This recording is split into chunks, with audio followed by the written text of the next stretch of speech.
दोस्तों आज के इस वीडियो के माध्यम से एक और न्यू अपडेट, एक और नई जानकारी आप लोग जानना चाह रहे थे, पूछ रहे थे, तो चलिए हम आपके बीच एक बार पुनः आपके पास आ चुका हूं पूरी कंप्लीट जानकारी को लेकर के। बिहार तकनीकी सेवा आयोग के अंतर्गत BTSC 10/709 ANM पर भी केस हुआ है।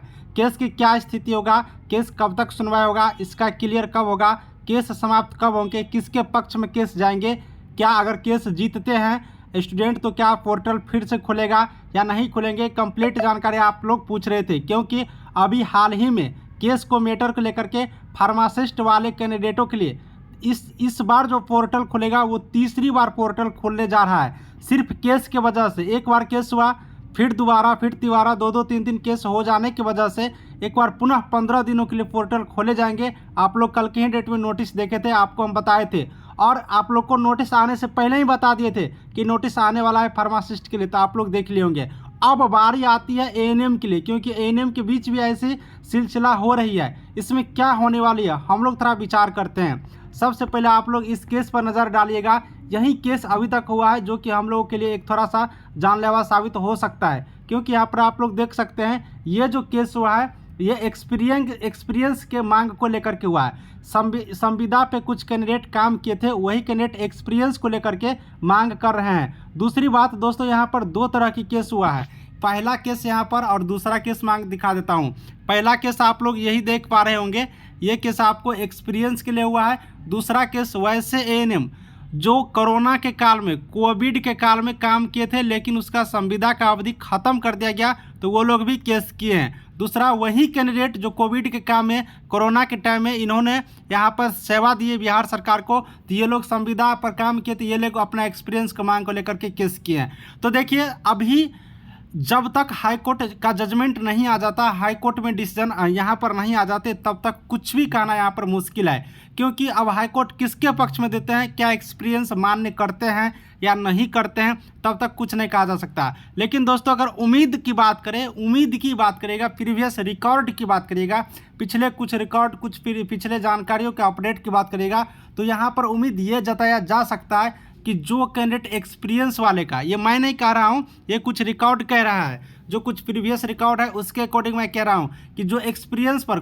कोविड के काम में कार्य किए हैं, तो हो सकता है कि इन लोगों को एक्सपीरियंस का लाभ दे दें। हो सकता है, ऐसा नहीं कि मैं बोल रहा हूँ कि हो ही जाएगा, हो सकता है। इसलिए आप लोग सोचते होंगे क्यों, तो इसलिए संभावित है क्योंकि ये लोग कोविड के टाइम में काम किया और कोविड बहुत बड़ा यहाँ पर महामारी था, आप लोग देख ही थे।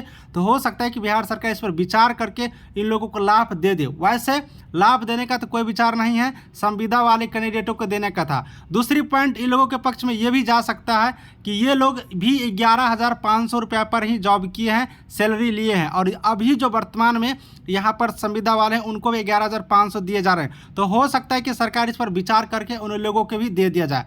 अब इन लोगों की संख्या की बात करेंगे, कितनी संख्या है, तो करीबन 800 कम से कम संख्या है, 800 से प्लस ही होगा, लेकिन कम से कम 800 संख्या है। एक बार पेपर में न्यूज आया था 800 प्लस कैंडिडेट है। तो यहाँ पर मैं पूरे जो एक अनुमानित है मैं इकट्ठा करके जानकारी आप लोग को बता दूंगा नेक्स्ट वीडियो में, लेकिन मिनिमम 800 तक यहाँ पर बिल्कुल रूप से हैं। कम से कम ये लोग, इससे ज़्यादा ही होंगे लेकिन 800 कम से कम है, तो ये हो सकता है। फिलहाल दोस्तों बात करेंगे कि कब तक केस का सुनवाई होगा। देखिए आप लोग को बता दूं कि अभी हाईकोर्ट गर्मी की छुट्टी को लेकर के बंद है। अब जब यहाँ पर 18 जून के बाद, करीब 18 जून के बाद यहाँ पर गर्मी की छुट्टी होकर के जब ओपन होंगे पुनः, तो जा कर के इस केस का भी लिस्टिंग होगा तो सुनवाई होगा, 1 2 3 हियरिंग चलेगा, उसमें फाइनल डिसीजन आएंगे, तब जा कर के हम लोग को क्लियर पता चलेगा कि इन लोगों को एक्सपीरियंस का लाभ दिया गया या फिर नहीं दिया गया।